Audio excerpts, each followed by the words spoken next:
शुरू हो गया। अस्सलाम वालेकुम।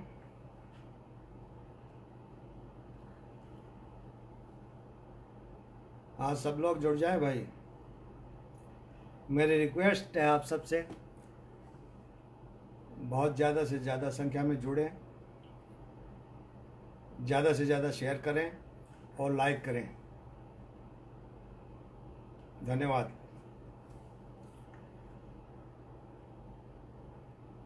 क्या आप मेरी आवाज़ सुन पा रहे हैं? प्लीज़ थोड़ा कमेंट में बताइए। अब्दुल वहीद साहब, जी, बहुत बढ़िया साहब, बहुत बढ़िया, अल्हम्दुलिल्लाह। साजिद हुसैन साहब, सबीर बल्खी साहब, मोहम्मद साबिर बल्खी, असलम भुट्टा, जावेद बल्खी खिच्ची, रफ़ीक बल्खी। और थोड़े जुड़ जाएं। शुरू करते हैं प्रोग्राम इंशाअल्लाह।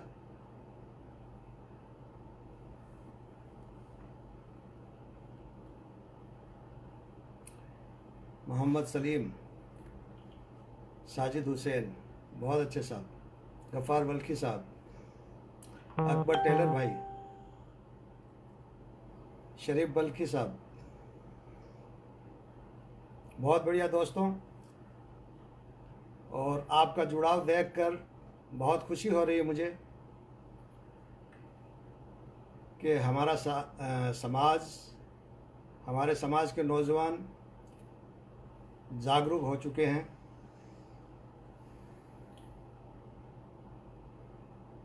और इसी चीज़ की हमारे समाज को इस वक्त ज़रूरत है।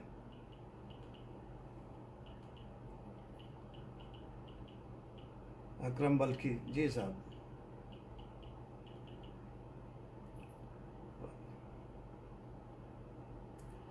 ठीक है तो साहब शुरू करते हैं अब।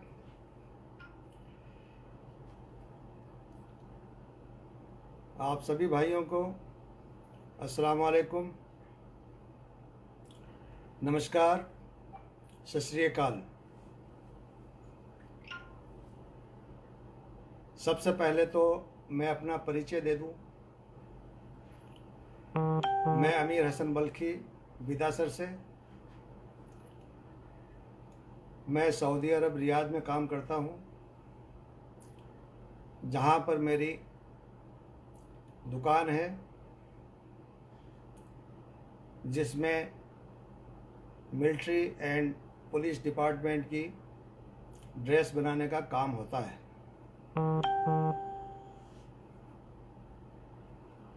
फ़िलहाल मैं बिदासर में हूँ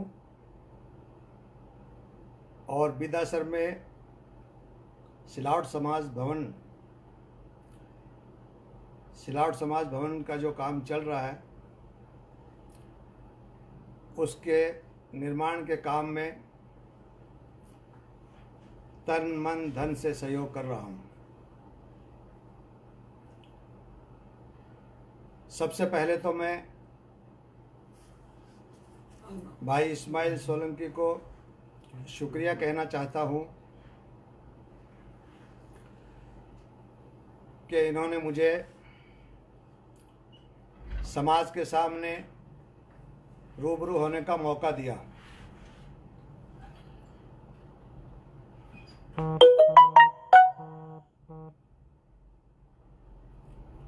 या यूं कह लीजिए कि युवा सिलाउट समाज कमेटी जो हमारे बिदासर में युवा सिलाउट समाज कमेटी है, कमेटी के नौजवानों ने सिलाउट समाज को जागरूक करने का बड़ा काम किया है। मिसाल के तौर पर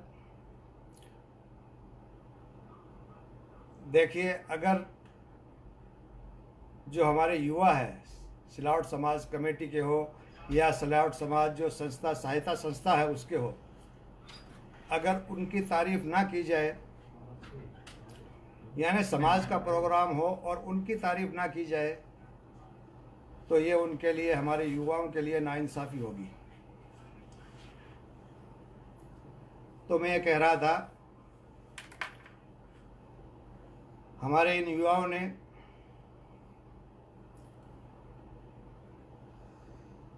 हमारे सिलावट समाज को जागरूक करने का बड़ा काम किया है।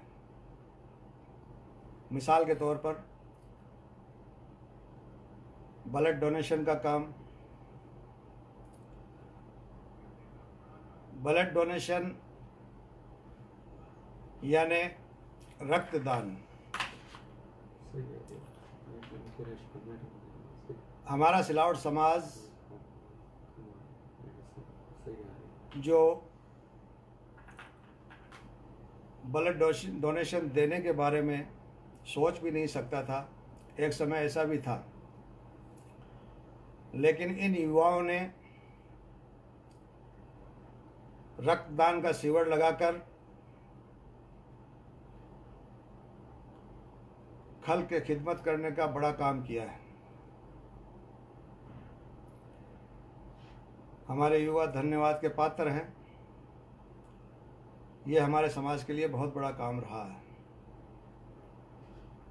इसी प्रकार से दूसरा जो प्रोग्राम इन्होंने किया वो प्रोग्राम भी बहुत बड़ा प्रोग्राम था।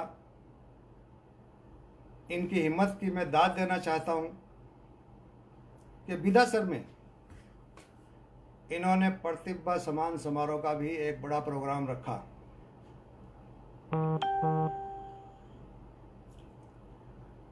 उस प्रोग्राम को सफल बनाने के लिए इन्होंने कड़ी मेहनत करी और हमारे बिदासर में ही नहीं, हमारे समाज के जहाँ कहीं भी रहते हैं, चाहे वो लाडनू हो, मकराना हो, बीकानेर हो, सब जगह समाज के जिम्मेदारों से इन्होंने मुलाकात की और घरों में जो बच्चे हैं जो पढ़ने में बड़े तेज़ हैं, अच्छे नंबरों से जो पास हुए हैं 10वीं 12वीं या बीए बीएड जिन्होंने कर रखी थी, उनको सम्मानित करने की इन्होंने घर घर जाकर दावत दी। ये भी इनका एक बहुत ही सराहनीय काम रहा है।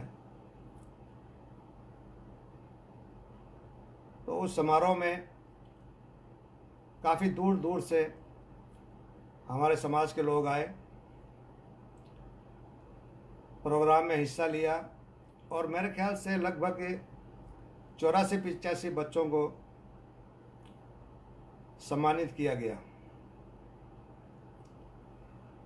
उनमें कुछ ऐसे भी थे जैसे हमारे डॉक्टर हैं या कोई टीचर की पोस्ट पे काम कर रहे हैं या हमारे बुजुर्ग हैं, उनको भी इन्होंने सम्मानित किया। ये इनका दूसरा बड़ा काम था और हमारे समाज के लिए बहुत ही गर्व का काम इन्होंने किया।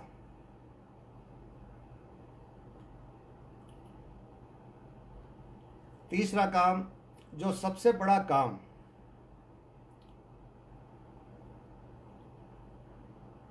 शादी सम्मेलन समारोह का प्रोग्राम करवाकर इन्होंने समाज के लिए बहुत ही फायदे का काम किया। इस प्रोग्राम का जब इन्होंने ऐलान किया, उस वक्त भी हर जगह समाज के बुजुर्गों को इन्होंने बुलाया, समाज के जिम्मेदारों को बुलाया और उनसे राय मशवरा करने के बाद इस प्रोग्राम का आयोजन करने की यानी तारीख वगैरह तय की। और इन युवाओं ने हमारे समाज को एकजुट करने के लिए जहाँ जहाँ हमारा सिलावट समाज रहता है, चाहे वो कितना ही दूर क्यों ना हो, यहाँ तक कि चाहे जोधपुर हो, कोटा हो, बीकानेर, या अन्य जगह, हर जगह इस युवा टीम ने खुद जाकर और हमारे समाज के जिम्मेदारों से मुलाकात करी और सम्मेलन में अपने बच्चों की शादी करवाने के लिए इनको प्रोत्साहित किया और उनको न्योता दिया। इनका तरीका इतना अच्छा था कि इस प्रोग्राम में हमारे सिलावट समाज का हर जगह का व्यक्ति इनके इनवाइट करने पर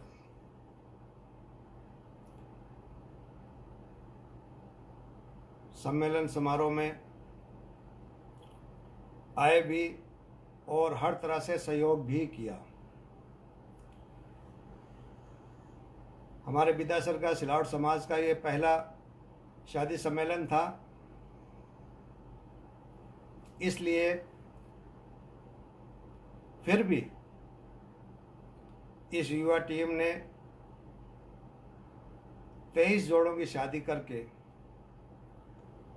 समाज को बड़ा फ़ायदा पहुंचाया, समाज के कमज़ोर तबके को बड़ा फ़ायदा पहुंचाया। और सबसे बड़ा जो काम इन्होंने किया वो था हमारे पूरे सिलावट समाज को एक मंच पे लाने का, एक जाजम पर बिठाने का काम किया।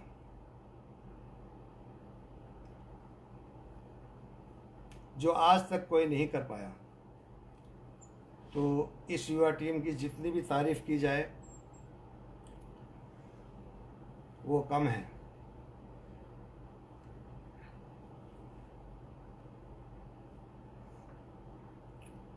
इसके अलावा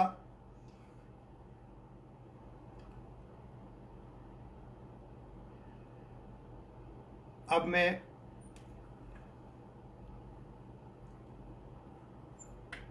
जो हमारी एक और कमेटी है सहायता कमेटी के नाम से, जो सिलावट समाज सहायता कमेटी है, तो इन्हीं नौजवानों के नक्शे कदम पर चलते हुए विदासर में सिलावट समाज के नौजवानों ने समाज की सेवा करने के लिए सिलावट समाज सहायता कमेटी का गठन किया और इस कमेटी के नौजवानों ने भी राज्य स्तरीय प्रतिभा सम्मान समारोह का आयोजन करवाकर समाज का नाम रोशन किया। ये इनका पहला काम था, लेकिन फिर भी मैं इनको धन्यवाद देना चाहूँगा कि इन्होंने भी समाज को एकजुट करने का, एक मंच पर लाने का बड़ा काम इन्होंने किया। और इस कमेटी के द्वारा शायद 120-25 बच्चों को सम्मानित किया गया। ये भी हमारे समाज के लिए, हमारे विदासर के लिए बड़ी बात है।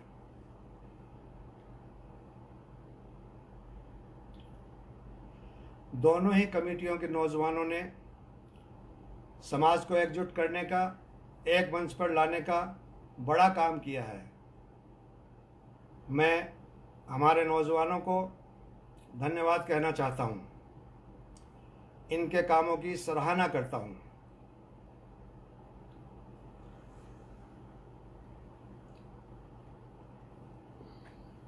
इसके अलावा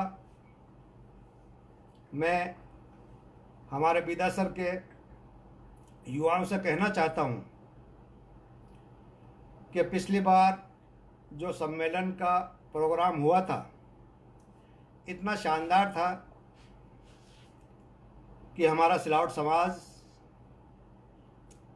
तारीफ करते हुए नहीं थकता। और अगला सम्मेलन समारोह कब होगा इसका इंतज़ार कर रहे हैं, ताकि अपने बच्चों की शादी समारोह में कर सके। अभी तो लॉकडाउन चल रहा है, इंशाअल्लाह बहुत जल्द सब ठीक ठाक हो जाएगा। समाज की भावना को देखते हुए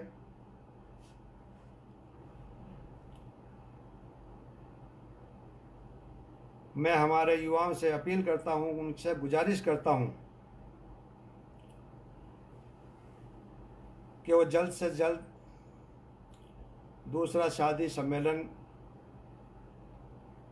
करवाने की तैयारी में लग जाएं।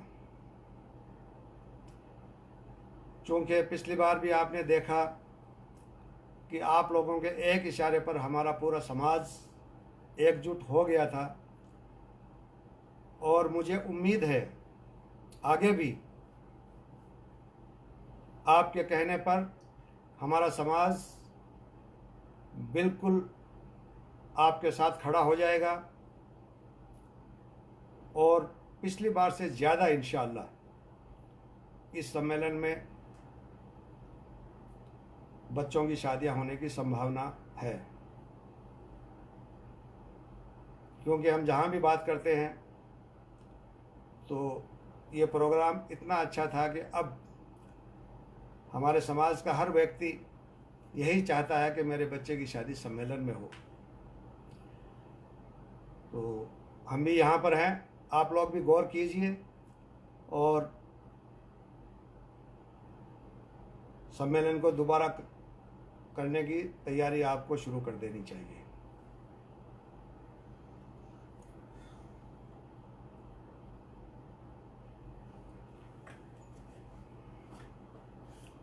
अब मैं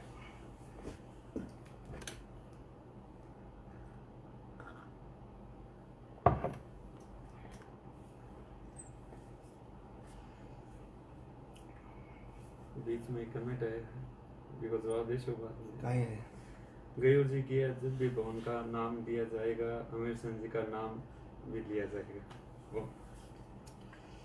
कौन करेगा? गयूर जी की है। गयूर जी मकराना। हाँ जी गयूर साहब, सलाम वालेकुम।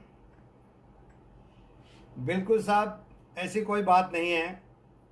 देखिए, भवन का काम हमारे समाज का काम है, हमारे पूरे सिलावट समाज का है। तो मैं समझता हूँ कि हमारे पूरे सिलावट समाज का ही नाम इस भवन से जुड़ा हुआ है। आपके सवाल करने का बहुत बहुत शुक्रिया। भवन के बारे में जो भी क्वेश्चन है मैं आगे इंशाल्लाह आपको जवाब दूंगा। अब हम बात करते हैं आज के टॉपिक पर, जो हमारे समाज को कैसे फ़ायदा पहुंचाया जाए। इसके लिए मैं 3 काम पर ज़्यादा ध्यान दिलाना चाहूँगा।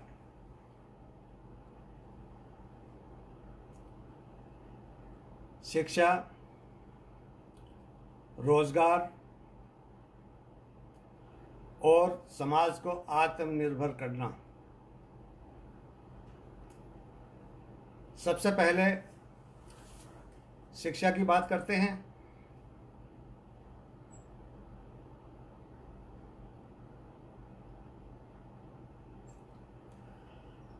अब तक हमारे जितने भी समाज के वक्ता आए हैं, उन्होंने सबसे ज़्यादा शिक्षा हासिल करने पर ही पूरा फोकस किया है। मैं भी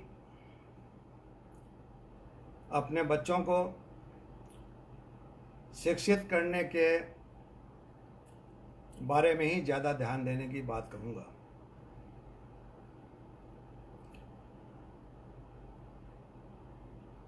तालीम हमको दीन की भी लेनी है और दुनियावी भी। सबसे पहले मैं दीनी तालीम ज़रूर हासिल करनी चाहिए। मैं कहना चाहूँगा कि सबसे पहले हम मुसलमान हैं अल्हम्दुलिल्लाह, हमें सबसे पहले दीनी तालीम हासिल करनी है। इससे हमें हलाल हराम में फ़र्क करना, नमाज, रोज़े, ज़कात की जानकारी हासिल होगी।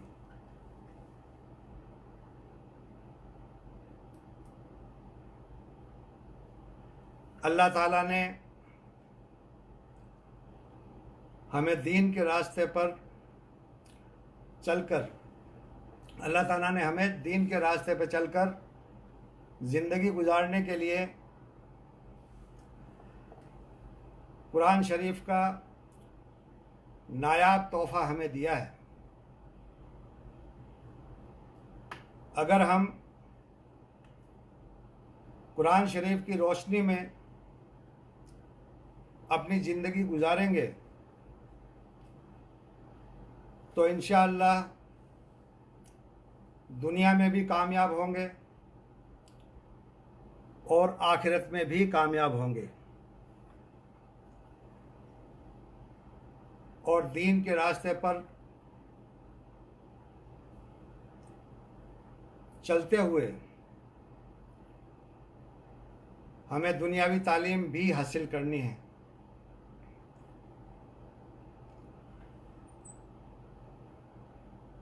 दुनियावी तालीम के बिना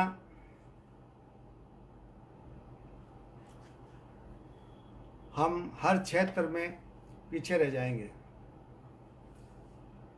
चाहे वो राजनीति हो, नौकरी हासिल करना हो या कोई अपना निजी बिजनेस करना हो। बिना तालीम के हम हर जगह पिछड़ जाएंगे, हम कमज़ोर रह जाएंगे। और आज का जो दौर है उस दौर में कहीं भी हम किसी के साथ कदम से कदम मिलाकर आगे नहीं बढ़ पाएंगे। इसलिए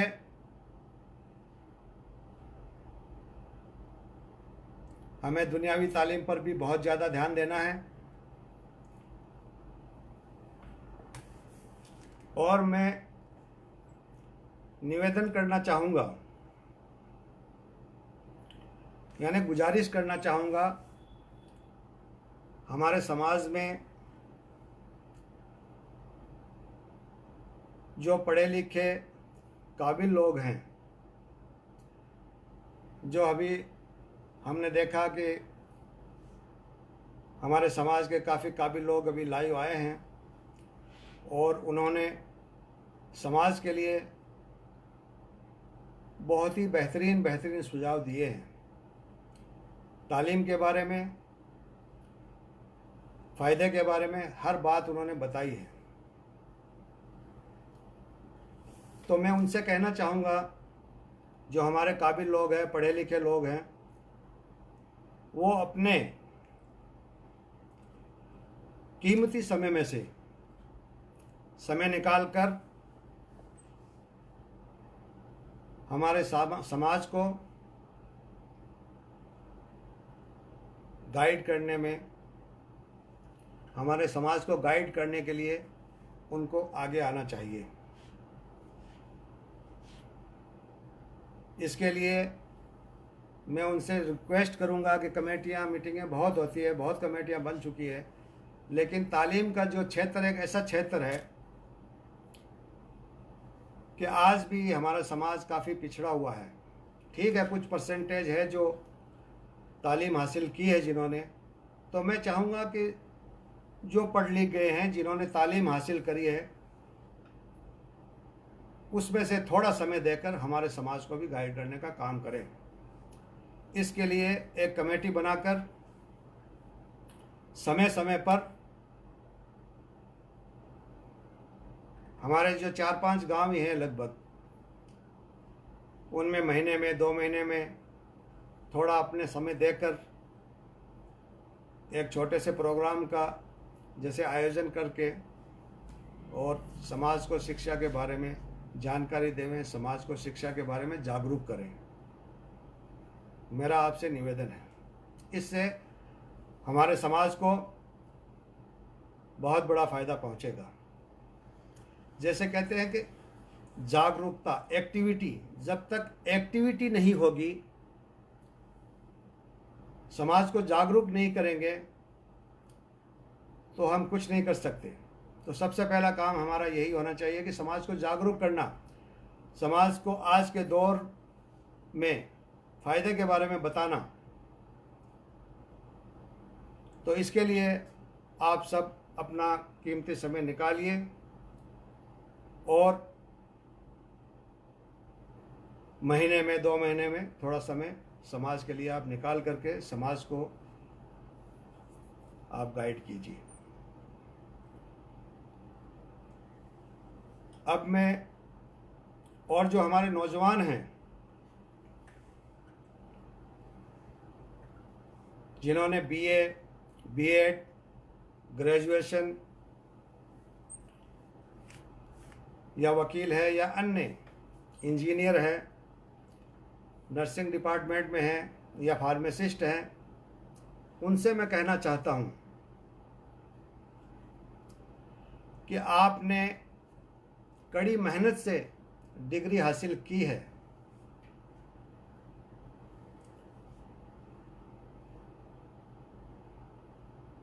उनको सरकारी नौकरी हासिल करने की कोशिश करनी चाहिए। इससे हमारे समाज को बहुत बड़ा फ़ायदा पहुंचेगा।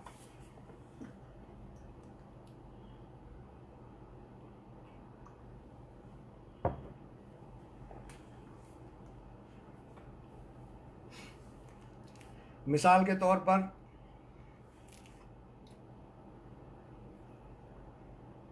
सरकारी काम बढ़ चुके हैं, सब काम ऑनलाइन हो चुका है। आज हमें कई काम सरकारी दफ्तरों से करवाने पड़ते हैं।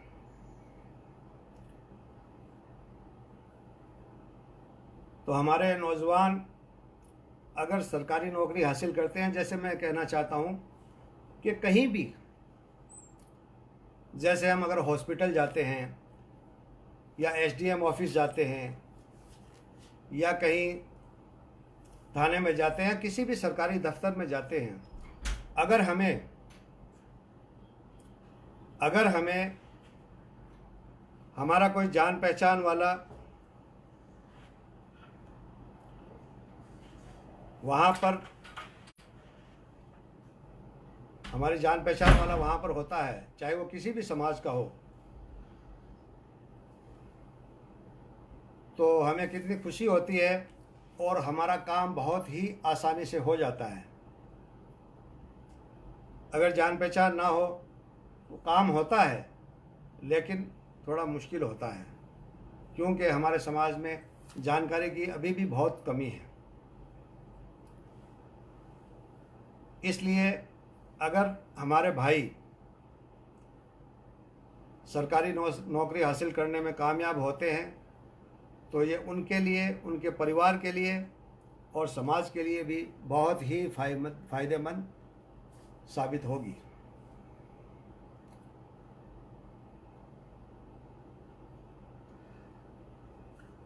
सरकारी नौकरी हासिल का मतलब देश सेवा भी करना है।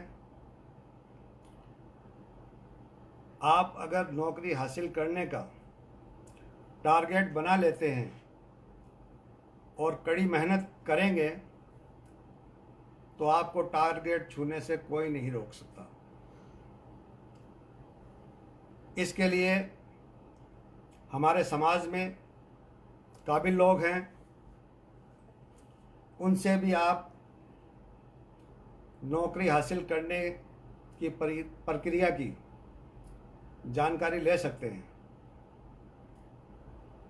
और आज का दौर कंप्यूटर का दौर है, आपको गूगल से भी हर प्रकार की जानकारी मिल जाएगी।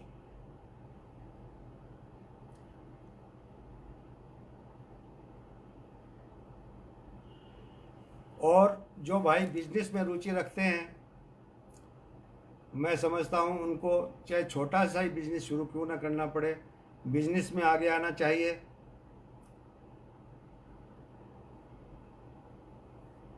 जैसे हमारे यहाँ कहते हैं कि तिजारत, अरबी में, कभी तिजारत में बरकत है, बिल्कुल बेशक बरकत है। तो आप तिजारत कीजिए, बिजनेस कीजिए, चाहे वो छोटे स्तर पर ही क्यों ना हो, उसको धीरे धीरे आगे बढ़ाया जा सकता है। ये भी परिवार के लिए और समाज के लिए बड़े फायदे का काम है। तो नौकरी के साथ साथ जो भाई बिजनेस करना चाहते हैं, उनको बिजनेस में भी छोटे रूप में भी आकर बिजनेस करना चाहिए, दुकानदारी करनी चाहिए, कोई भी काम कारोबार करना चाहिए।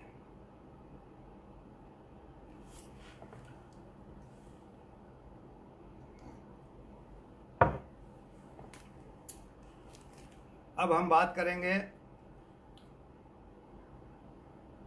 प्राइवेट सेक्टर में रोजगार हासिल करने की। हमारे नौजवान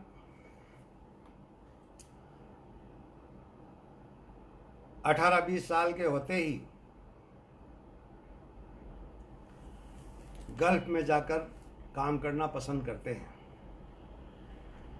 बहुत अच्छी बात है, जाना भी चाहिए।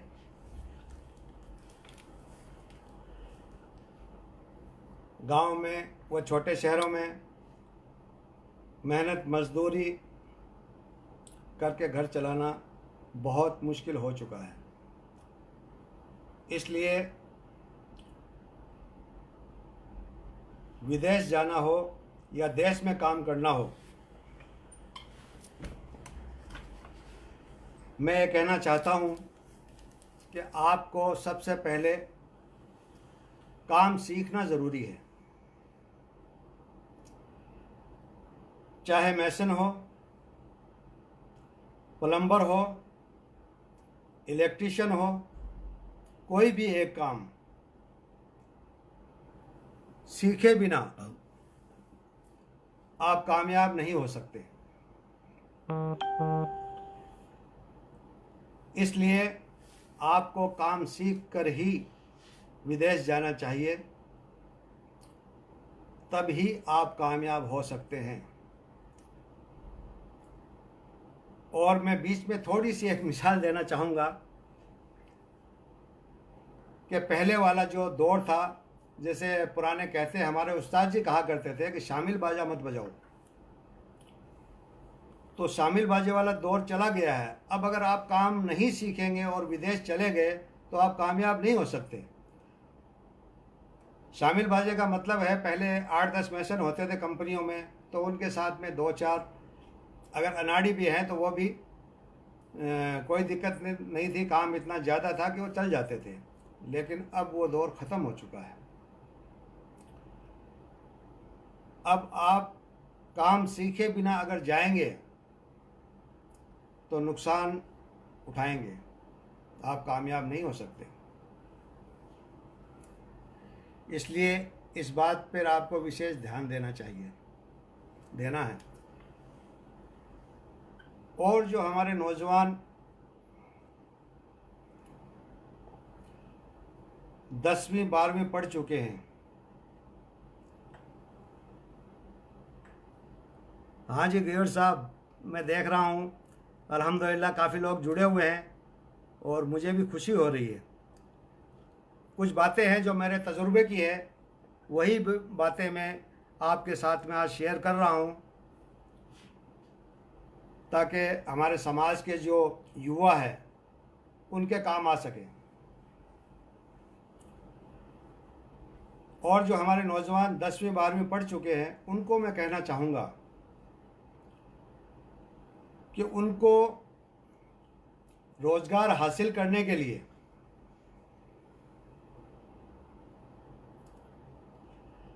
ITI में दाखिला लेना चाहिए। ITI में दाखिला लेकर डिप्लोमा करना चाहिए, क्योंकि 10वीं के बाद डिप्लोमा होता है। जैसे जसवंतगढ़ में सूरजमल तापड़िया ITI डिप्लोमा होता है, जिसमें AC mechanic, electrician, carpenter, plumber, computer और भी कई प्रकार के काम सिखाए जाते हैं। अगर आपने कहीं से भी किसी भी काम में डिप्लोमा कर लिया तो देश हो या विदेश, आपको हर जगह कामयाबी मिलेगी। और डिप्लोमा होल्डर होने की वजह से इज्जत भी मिलेगी और अच्छा पैसा भी कमाने को मिलेगा।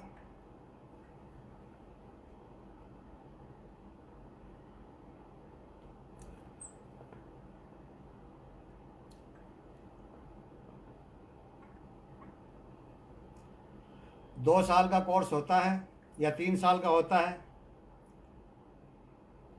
अगर ये 2 साल आपने दे दिए काम सीखने में, ITI से काम सीखने में अगर ये 2 साल आपने दे दिए तो इंशाअल्लाह कामयाबी आपके कदम चूमेगी। कोई भी भाई, कोई भी इंसान मेहनत के बिना कामयाब नहीं हो सकता। 10वीं या 12वीं क्लास पढ़ने के बाद एक जैसे फैसला लेने का समय होता है, निर्णय लेने का समय होता है कि मुझे क्या करना है, क्या करना चाहिए, आगे कौन सी फील्ड में जाऊं।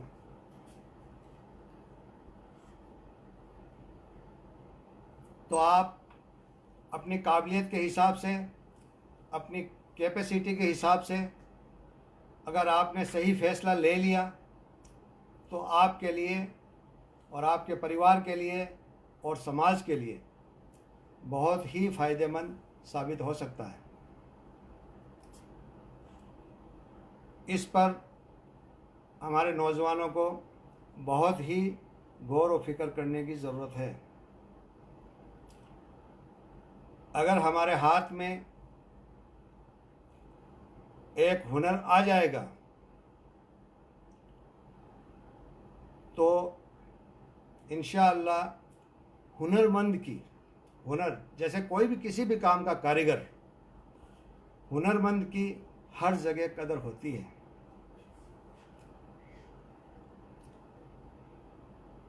तो दोस्तों, सरकारी नौकरी वगैरह जैसे हाईली क्वालिफाइड लोग या कोशिश कर ही रहे हैं और हासिल करने की पूरी कोशिश करनी चाहिए, लेकिन अक्सर हमारे जो युवा हैं वो 10वीं तक या 12वीं तक पढ़ने के बाद में या तो घर की कुछ कमज़ोरी की वजह से आगे नहीं पढ़ पाते या यानी बहुत से कारण होते हैं। तो हमारे नौजवान जो 10वीं 12वीं पढ़ चुके हैं उनको ये 2 साल तो अपने हर हालत में काम सीखने के लिए ही देने चाहिए। अगर ये 2 साल उन्होंने दे दिए तो ये मान लीजिए कि उनकी लाइफ सेटल होगी। हर जगह, हर फील्ड में, इंडिया हर जगह, चाहे विदेश हो, डिमांड होगी और तुरंत आपका सिलेक्शन हो जाएगा। तो इससे आपको रोज़गार के बहुत बड़ा रोज़गार मिलने में आपको लोग ढूंढेंगे, डिप्लोमा वाले को लोग ढूंढेंगे, कहाँ है, कहाँ मिलेगा। तो नौजवानों, हमारे समाज में एक होड़ सी लगा दो। ये तरक्की हमारे समाज के लिए तरक्की के रास्ते की बहुत बड़ी सीढ़ी है। आप इस सीढ़ी का इस्तेमाल कीजिए और होड़ लगा लीजिए ITI में डिप्लोमा करने की। अब जैसे छोटी सी मैं एक मिसाल और दूंगा, जैसे साउथ है, केरल वगैरह है, केरला है। तो मैं शुरू में कंपनी में गया था तो मैंने देखा कि अपने अपने काम के वो लोग बहुत ही माहिर होते हैं, क्योंकि उन्होंने ITI से डिप्लोमा किया होता है। डिप्लोमा करने से काम की पूरी बारीकियां मालूम हो जाती है, काम को करने के तरीके मालूम हो जाते हैं। उसके बाद में जब आप फील्ड में उतरते हैं तो आपकी डिप्लोमे की पढ़ाई के साथ साथ आपका जैसे जैसे एक्सपीरियंस आपको होगा वो भी आपके लिए बहुत ही ज़्यादा फायदेमंद होगा। तो नौजवानों, इस काम में बहुत ज़्यादा मुश्किल काम नहीं है। 10वीं तक पढ़ना आज कोई बड़ी बात नहीं रह गई है।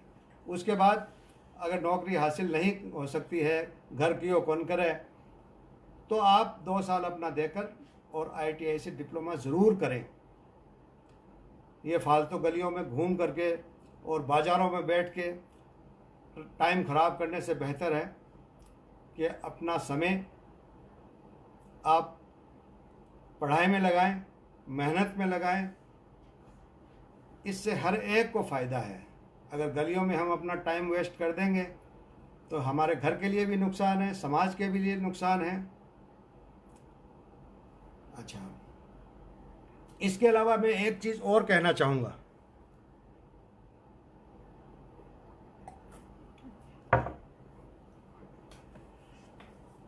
कि हमारे युवाओं में एक, जैसे ऐसा मुझे लगता है, होगा नहीं लेकिन मुझे लगता है जैसे एक डर सा बैठ गया है। आज देखिए विधासन में अगर हम देखें हमारे समाज को, तो बच्चा जैसे बड़ा होता है तो सिर्फ सीधा यहाँ से विदेश, वीज़ा लग गई, बाहर चला गया। तो यहाँ भारत में किसी भी प्रकार की मोहल्ले के अलावा कोई उसको जानकारी नहीं होती क्या क्या हो रहा। तो हमारे जो नौजवान हैं उनको हमारे मोहल्ले से बाहर भी निकलना चाहिए और शहरों में जाकर, आज देखिए हमारे समाज की स्थिति ऐसी है कि अगर हम शहर में जाते हैं तो हम किसके पास जाएं, किसके पास रहेंगे, किसके पास काम करेंगे, ये भी हमारे लिए एक बहुत ही मतलब जैसे पिछड़ापन होने का एक बहुत बड़ा कारण है।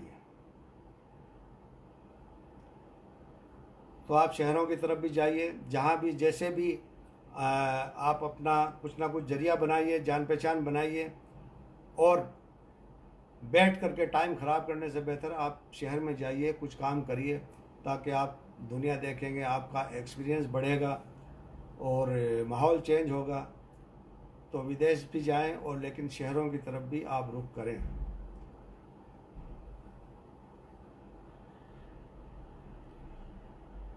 तो इस पे हमारे युवाओं को बहुत ज़्यादा ध्यान देने की ज़रूरत है। कितना है मुझे 17-20 मिनट मानना होगा। अब बात करते हैं समाज को आत्मनिर्भर करने की, कि समाज को आत्मनिर्भर कैसे किया जाए। जैसे आजकल न्यूज़ में भी चल रहा है कि हमारे प्रधानमंत्री मोदी जी ने भी कहा है कि आत्मनिर्भर बनो।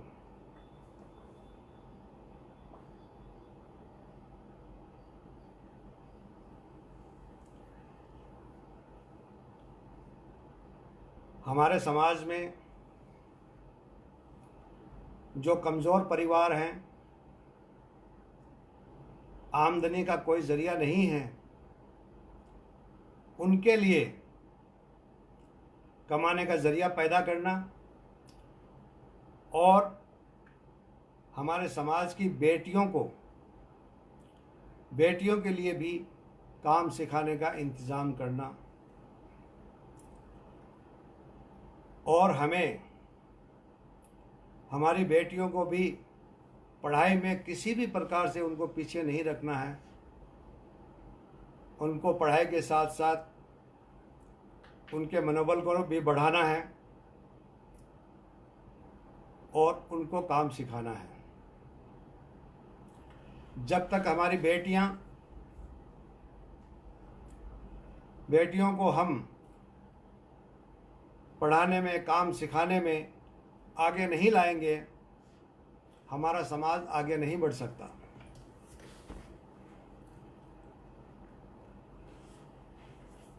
अक्सर हमारे परिवारों में एक कमाने वाला होता है और यानी 5-7 खाने वाले होते हैं। अक्सर ऐसा देखने को मिलता है।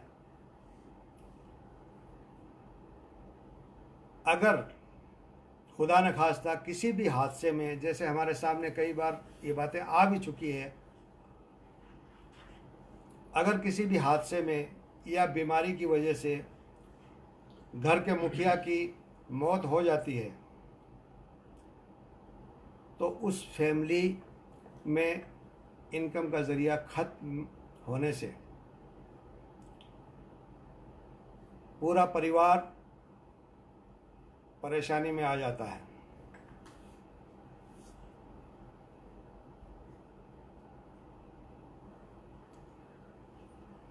हमारे दोस्त, रिश्तेदार, मिलने जुलने वाले आते हैं। मिलने जुलने वाले भाई जो रस्में हैं, रीत रस्में हैं, उनको निभाने के बाद अपने अपने मुकाम पर चले जाते हैं।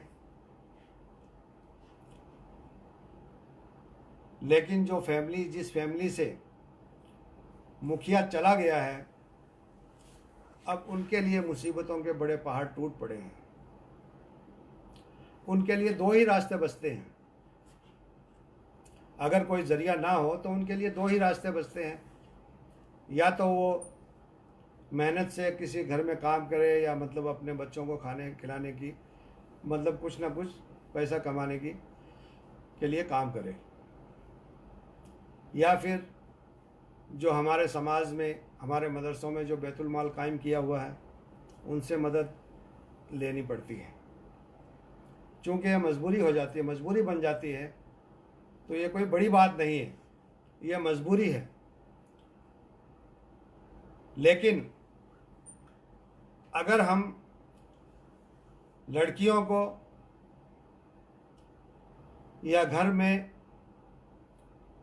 औरत है, अगर काम सीखा हुआ है, कोई भी काम सीखा हुआ है, तो उससे इस पूरे परिवार को मदद मिल जाएगी और पूरा परिवार परेशानियों से बच जाएगा। ये बहुत ही फिक्र करने की बात है। देखिए, हम ऐसे ऊपर से मदद कर देते हैं और मदद करते हैं, परिवार जैसे भी वो चलता ही है। लेकिन अगर आत्मनिर्भर बनना है, समाज को आत्मनिर्भर करना है, तो हमारे बेटियों को हमें पढ़ाना भी है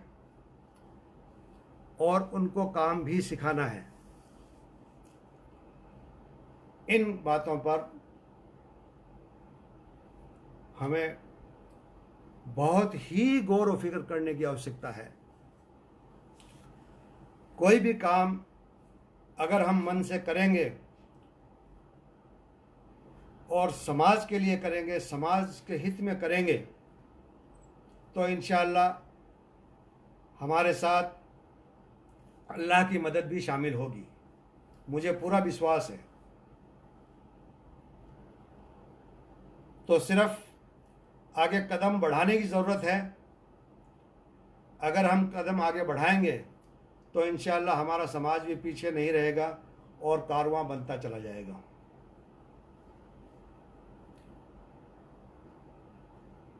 इसके लिए बैठ के गौर व फिक्र करने की ज़रूरत है।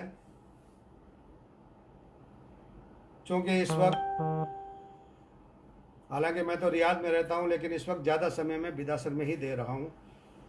जब से भवन का काम शुरू हुआ है तो मैं 2-3 महीने के लिए ही बाहर अभी जा रहा हूं, तो समाज के काम में लगा हुआ हूं। और मैंने भाई गुलाम रसूल को एक बार कहा भी था, अगर आप भाई गुलाम रसूल सुन रहे हैं तो मैंने यही कहा था कि भाई दुनिया के अंदर आज करीब 60 के करीब मैं पहुंच चुका हूं कि मैंने हर तरह का मतलब समय देखा है, मजदूरी करी है, मेहनत भी करी है। और एक बार मैं कंपनी में चला गया था तो मज़दूर के रूप में भी मैंने काम करा है। फिर अल्लाह ने मुझे मौका दिया और उससे मुझे आगे बढ़ने में काफ़ी मदद मिली। तो भाई गुलाम रसूल को मैंने कहा था कि मेरा जो इरादा है इस वक्त कि अब जो बचा हुआ समय है, मैंने अपने लिए बहुत कुछ कर लिया, परिवार के लिए भी किया, अपने बच्चों को भी पढ़ाने लिखाने में कोई कसर नहीं छोड़ी। अब जो बाकी जो समय है, मैं उस समय में से ज़्यादा समय समाज को देना चाहता हूँ, समाज की सेवा में लगाना चाहता हूँ।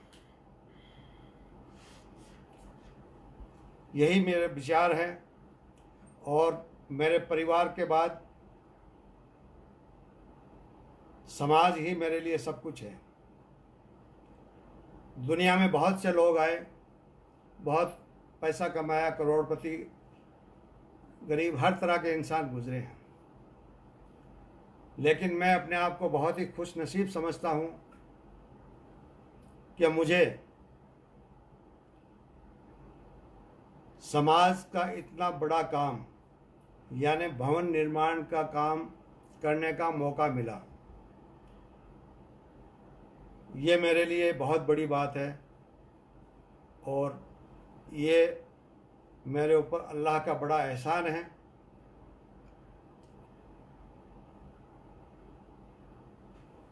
इसलिए मैं इंशाअल्लाह मेरा जो अब समय है, मैं ज़्यादा से ज़्यादा समाज सेवा में ही गुजारने की कोशिश करूँगा। अब मैं कहना चाहता हूँ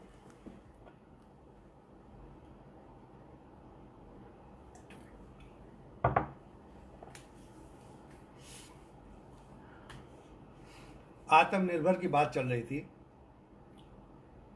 दूसरी चीज़, हमारे समाज को आत्मनिर्भर करने के लिए कुछ और स्कीमें हैं। चूँकि देखिए, मैं इस वक्त अपना समय यहाँ पर मैं फ्री हूँ और मैं प्लानिंग ही करते रहता हूँ कि जिससे क्या क्या फ़ायदे लिए जा सकते हैं, कैसे फ़ायदा पहुँचे।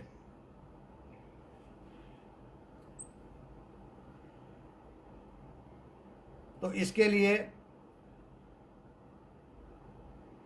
एक प्लानिंग पे मैं फ़िक्र कर रहा हूँ और मैं इंशाअल्लाह बहुत जल्द, देखिए सवाल आते हैं लेकिन फिर भी मैं आपको बता देता हूँ कि मैंने इसके लिए मुझे लगता है कि जो हमारा बिदासर में सिलावट समाज भवन के भवन जो बना है, उसी के तहत में कुछ ऐसे काम किए जाएं, क्योंकि इस भवन में जगह बहुत है, शादियां तो रोज़ाना होनी नहीं है। तो भवन 2 माला हो चुका है, ऊपर नीचे जगह बहुत है। इसलिए मेरा ये इरादा है कि जो हमारी कमेटी है या समाज के जो हमारे काबिल और मुअज़्ज़िज़ बुज़ुर्ग हैं, मैं उनसे रिक्वेस्ट करूंगा कि मुझे उनका सहयोग हमेशा बराबर मिले ताकि हम हमारे समाज को फ़ायदा पहुंचा सकें। तो एक स्कीम है, मैं थोड़ी सी आपको बताना चाहूँगा। मेरा इरादा है, देखिए कोई भी काम जब तक इंसान इरादा नहीं करता तो काम करेगा कैसे। तो इरादे का होना ज़रूरी है और कोई भी बात छुपाना ये मुझसे होता भी नहीं है।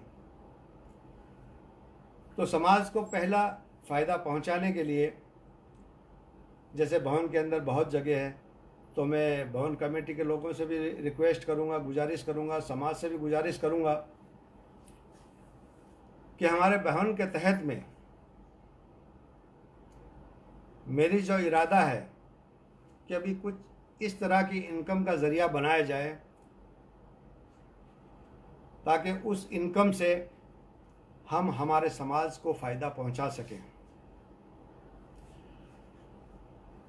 इसके लिए एक काम भवन से रिलेटिव है, और अगर हम आज नहीं करेंगे तो हमें चाहे 2 साल 5 साल बाद भी हमें करना ही पड़ेगा।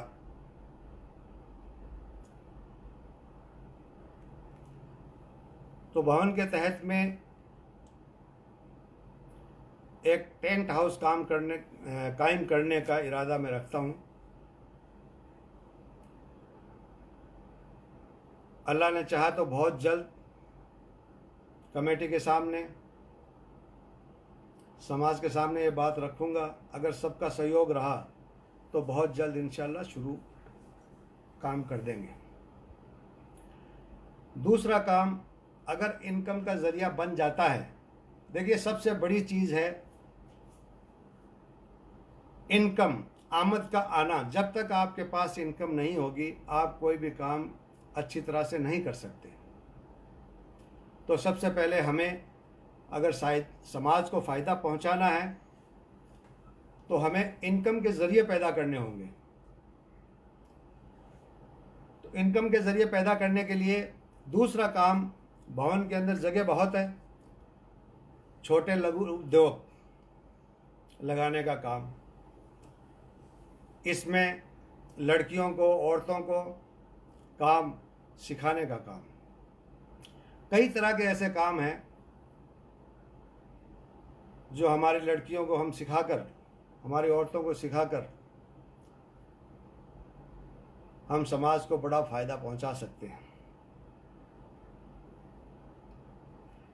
अगर हमारी लड़कियां अगर काम सीख जाती है तो उससे, चाहे वो काम सिलाई का हो, कढ़ाई का हो, बुनाई का हो, और अन्य जैसे छोटे मोटे और लघु उद्योग है, पापड़ वगैरह, ये कई काम ऐसे होते हैं जो किए जा सकते हैं। तो इससे पूरी फैमिली को सपोर्ट भी मिलेगा और फालतू जो समय गुजरता है उससे भी बच जाएंगे और घर में भी फ़ायदा होगा। तो इन चीज़ों को हमें करना ही पड़ेगा। अगर हम समाज की बात करते हैं तो हम को समाज को समय देना ही पड़ेगा, समाज को जागरूक करना पड़ेगा, समाज को आगे लाना होगा।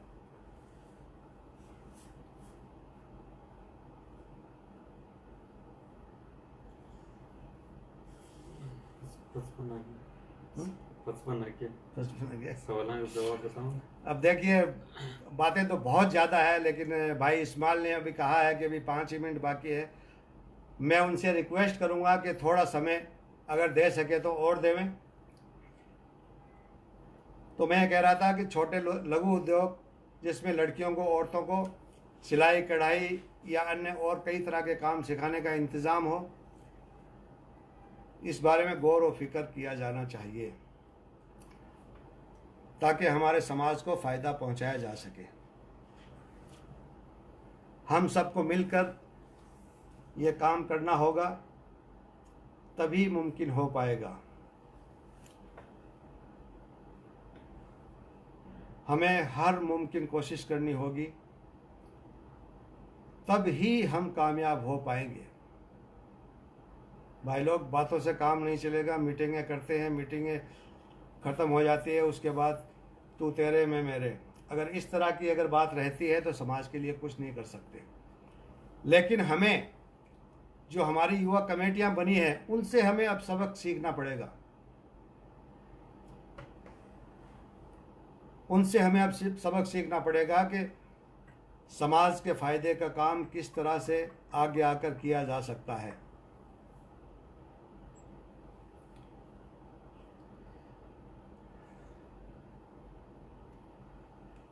तो हमारा लाडनू हो, चाहे बिदासर हो, मकराना, बीकानेर, यहीं पे हमारा समाज ज़्यादा संख्या में है। तो हमें समय समय पर बैठकर, समय निकालकर इस बारे में बात करते रहना चाहिए। 15 मिनट बढ़ा दिया। बात करते रहना चाहिए और समाज के हर जो काबिल लोग हैं उनको आगे लाइए, उनको आगे लाना चाहिए। जो पढ़े लिखे लोग हैं, जो काबिल लोग हैं, जिन्होंने तालीम हासिल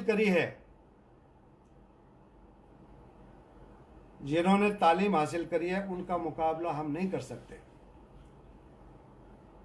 तो हमको हमारे समाज को अगर आगे बढ़ाना है तो हमारे समाज के काबिल लोगों को आगे लाना होगा। दूसरी चीज, एक चीज पे हमें और विशेष ध्यान देना होगा कि देखिए अक्सर ये भी देखा गया है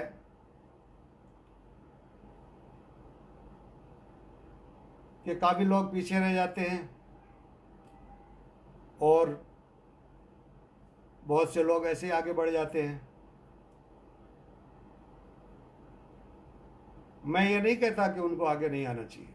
हर व्यक्ति समाज का है और सिलावट समाज में जिसने जन्म लिया है, बिल्कुल उसका हक है।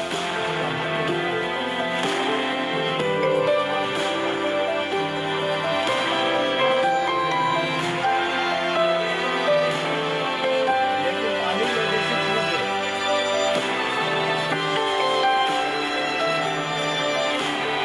उसके बिना आप कोई भी काम सही तरीके से नहीं कर सकते। इसलिए जो एजुकेटेड लोग हैं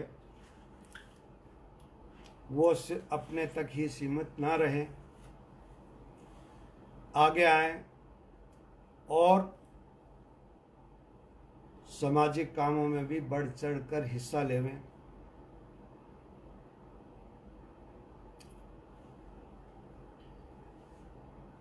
और मैं हमारे समाज के मौजूद लोगों से भी दरख्वास्त करूंगा कि हमारे पढ़े लिखे जो नौजवान हैं उनको आगे लाने में मदद करें। देखिए हमारे जो बुज़ुर्ग हैं, जैसे मैंने कहा मैं भी 60 लगभग आ गए हैं मुझे, तो हमारा जो तजुर्बा है, हमारा जो एक्सपीरियंस है, हम इन नौजवानों के साथ शेयर करते रहें, उनको गाइड करते रहें। लेकिन जो काम जो पढ़े लिखे और काबिल है वो हमारे समाज के लिए करेंगे, उनकी तरह हम नहीं कर सकते।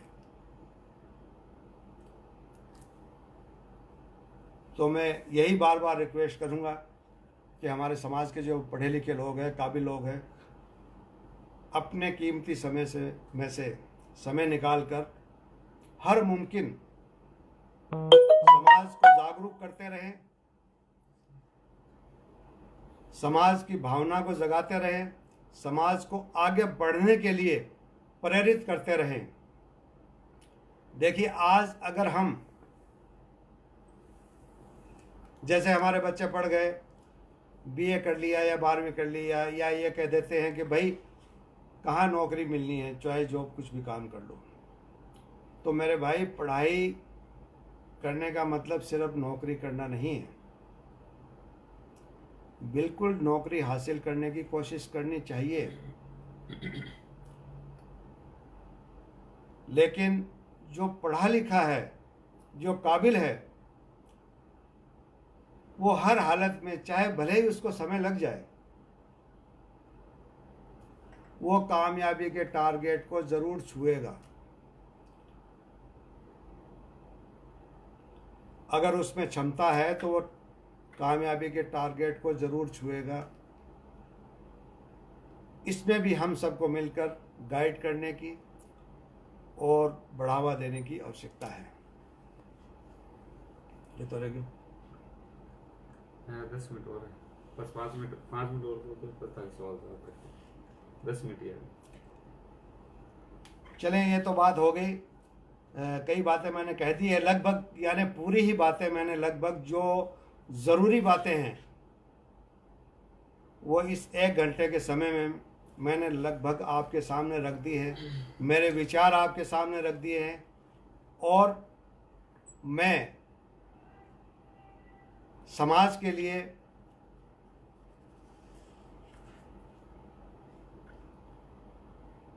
जो मेरी ये जो ज़िंदगी जो भी मेरी बची है, मैं उसको समाज सेवा में ही लगाने का, जैसे मैंने कहा है, मेरा यही इरादा है।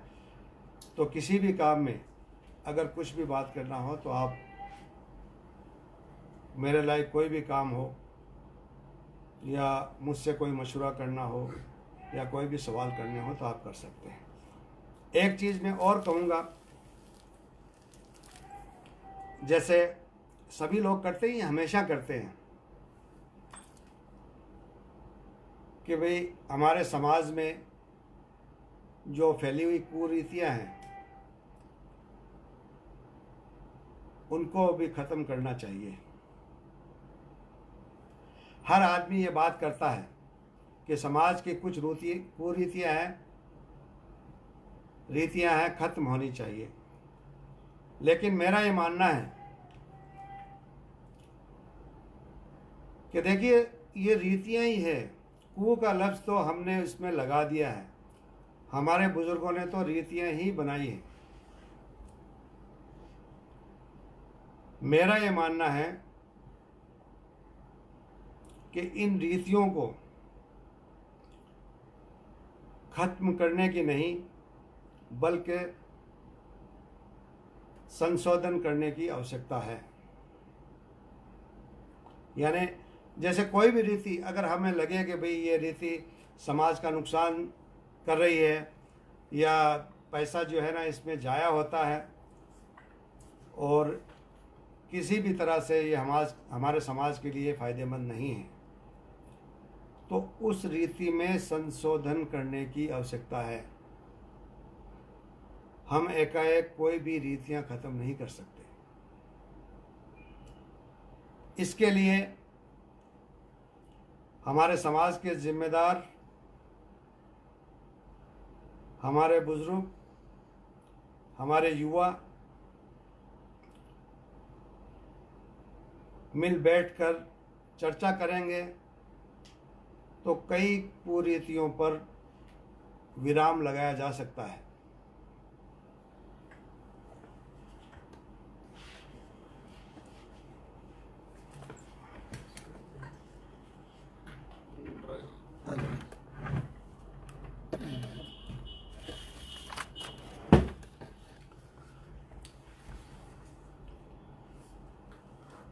तो बहुत सी बातें हो गई है। अगर मैंने कोई जज्बात में आकर या किसी भी प्रकार से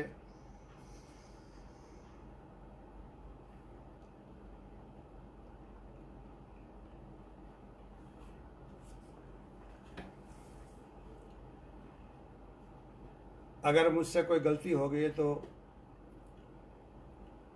मुझे माफ़ कीजिएगा, क्योंकि लाइव आने का ये पहला मौका है। कोई मुझे बहुत ज़्यादा एक्सपीरियंस नहीं है, फिर भी मैंने अपने तजुर्बे के हिसाब से जो बातें मेरे मन में थी मैंने वो आपके साथ शेयर करी।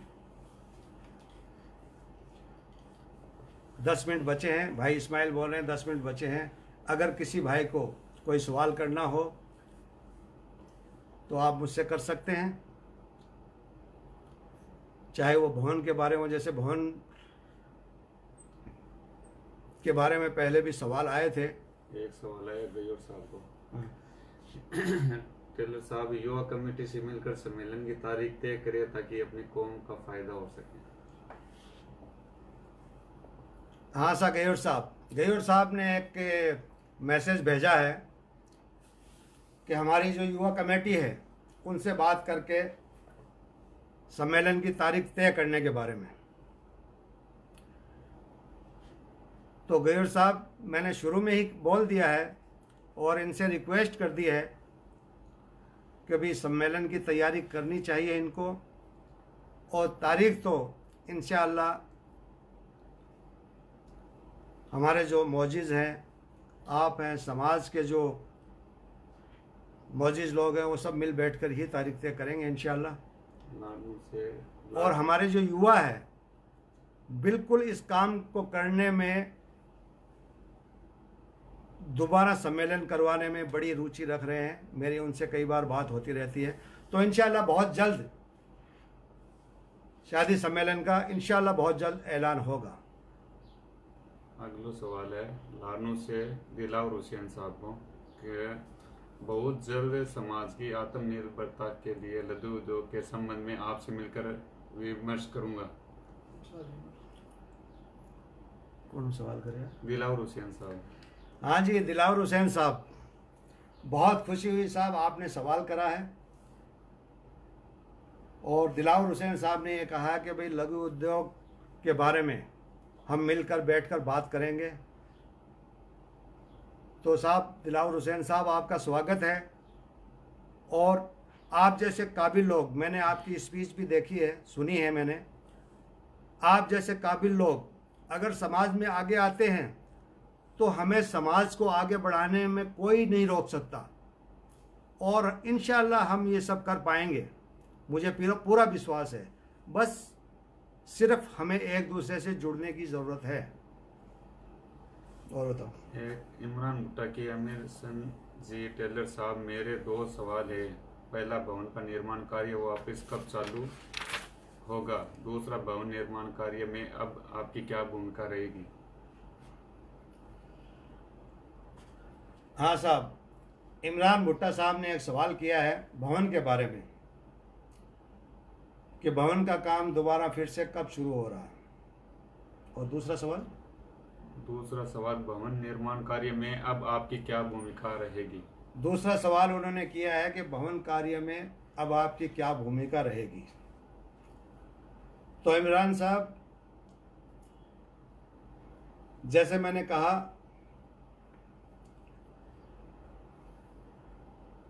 भवन का काम समाज का काम है, हम सबका काम है। कुछ फाइनेंशली बड़ा काम है, कुछ फाइनेंशली प्रॉब्लम आ गई है। इस प्रॉब्लम को बहुत जल्द दूर करने के लिए हमने कोशिशें तेज़ कर दी है। और जैसे मैंने कहा कि भवन में इनकम का ज़रिया पैदा करने के लिए भवन के तहत में टेंट हाउस का काम करने की प्लानिंग पर भी काम चल रहा है। तो मैं समझता हूँ इंशाअल्लाह बहुत जल्द, अभी पिछली बार हमारी मीटिंग हुई थी कमेटी की, तो लॉकडाउन की वजह से तुरंत शुरू नहीं कर सके। ईद के बाद शुरू करने का हमारा बिल्कुल पक्का इरादा है और इसके लिए कुछ फंड भी इकट्ठा हुए हैं। तो एक दो दिन में ही इंशाअल्लाह भवन का काम शुरू कर दिया जाएगा बहुत जल्द। दूसरी, इमरान साहब ने मेरी भूमिका के बारे में बताया है। तो मेरी भूमिका वही है जो पहले थी। इंशाअल्लाह मैं बिल्कुल अपना समय देकर भवन निर्माण कार्य को, भाई लगभग चुनाई का काम पूरा हो चुका है, बाकी जो काम है धीरे धीरे फंड आएगा, मैं बिल्कुल खड़ा रहकर इस काम को बाकायदा पूरी जिम्मेदारी के साथ निभाऊंगा। मकराना से मोहम्मदुद्दीन साहब ने आपका लाइव आने पर धन्यवाद किया। और मैं इमरान साहब को एक चीज़ और बता दूं, और समाज के सभी लोगों से भी मैं ये कहना चाहूँगा,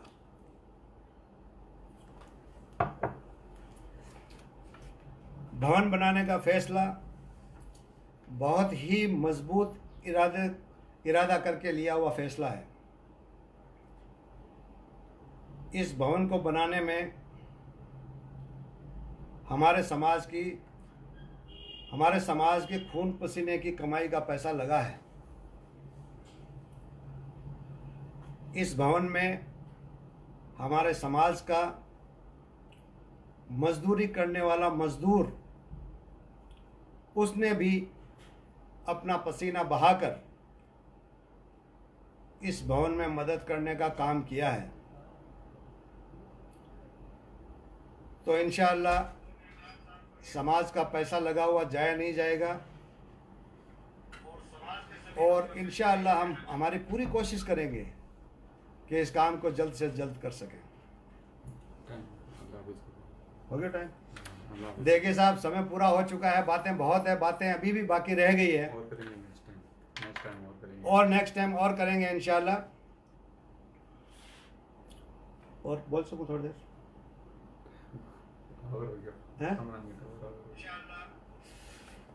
भाई इस्माइल ने अब जो है ना बिल्कुल आगे समय देने के लिए, यानी 1.25 घंटा लगभग हो चुका है। तो मैं यही कहूँगा कि देखिए, भवन का हो या कोई भी काम हो समाज का, मैं समाज के लिए हर काम में हमेशा दिलो जान से खड़ा हूँ और खड़ा रहूँगा। और अब मेरी ज़िंदगी का मकसद ही समाज सेवा है और मैं सब लोगों से आपसे आग्रह करूँगा कि आप भी मेरे साथ समाज के काम में जुड़ें, किसी भी काम में जुड़ें, चाहे वो भवन का हो या अन्य समाज का कोई काम हो। तो हम सब मिलकर समाज के लिए कुछ ना कुछ फ़ायदे के रास्ते निकाल लेंगे इंशाअल्लाह। ठीक है, फिर मिलेंगे इंशाअल्लाह। अल्लाह हाफिज़। कोई गलती हो तो माफ़ कीजिएगा। खुदा हाफिज़।